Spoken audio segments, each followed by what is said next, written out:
Hi, my name is Neil Reddy, and I'm a medical oncologist specializing in lung cancer at Duke University in Durham, North Carolina. Today, I'd like to address the question, should I use checkpoint inhibitors in advanced non-small cell lung cancer with targetable molecular alterations? This is a recent phase 3 trial called the Flora Trial, in which patients received either osimertinib or a first-generation EGFR TKI for their EGFR mutated lung cancer. And it shows excellent survival in both arms, and it also showed excellent tolerance of therapy in both arms. So often these patients now live 3 and 4 and 5 years with good quality of life. This shows a pie chart of the different actionable alterations now. So it's common to test for EGFR, ALK, ROS1, and an expanding list of targets with BRAF V600E, RET, and TERK, MET exon 14 deletion, and soon KRAS G12C. So for all of these targets, we potentially have well-tolerated oral therapy. But certainly there's a lot of enthusiasm for immune therapy too. So here's a patient of mine who went on a randomized phase 3 trial 7 years ago.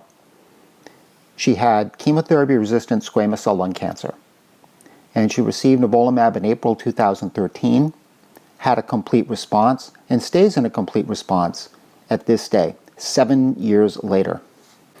And from phase 1 trials and early phase 3 trials, we now know that there's about a 15% 5-year survival with immune therapy, and some of these patients are progression-free. So certainly there's a lot of enthusiasm for including immune therapy in the initial treatment for our lung cancer patients. So should we do this for our patients with targetable molecular alterations?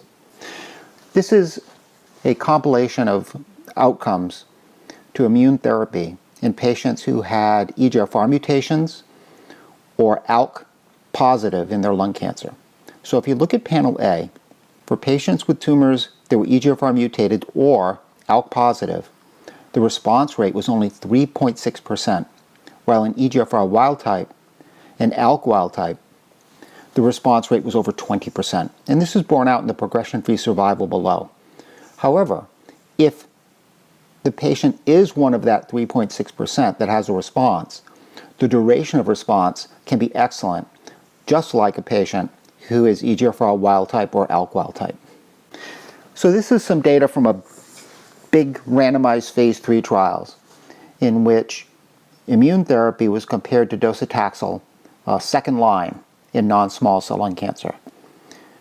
So at the top of this forest plot, it shows the outcome for EGFR wild type for randomized phase 3 trials with nivolumab, pembrolizumab, and atezolizumab compared to docetaxel.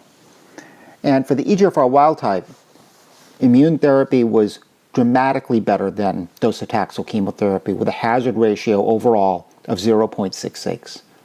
However, when we go down below in the forest plot and look at the EGFR mutant lung cancers, the hazard ratio is 1.05, suggesting that chemotherapy might even be a little bit better than immune therapy in this setting. So there's truly a dramatic difference in responsiveness to immune therapy for EGFR wild type and EGFR mutant cancers. And this holds true for ALK and ROS1 activated cancers. There's also emerging data suggesting there's a difference in toxicity depending on how you sequence treatment. So this is a report from Memorial Sloan Kettering where they looked at toxicity for patients who received osimertinib after they had received immune therapy. And it shows a high incidence of pneumonitis, colitis, and autoimmune hepatitis. This is a report out of Massachusetts General Hospital for patients who received crizotinib after immune therapy. And what it shows is that there's a high incidence of liver toxicity for patients who receive crizotinib after immune therapy, while that's something that we just don't see if people receive crizotinib therapy up front. So what are our takeaway points? Oral TKIs are highly effective and well tolerated in EGFR, ALK, and ROS1 altered lung cancer.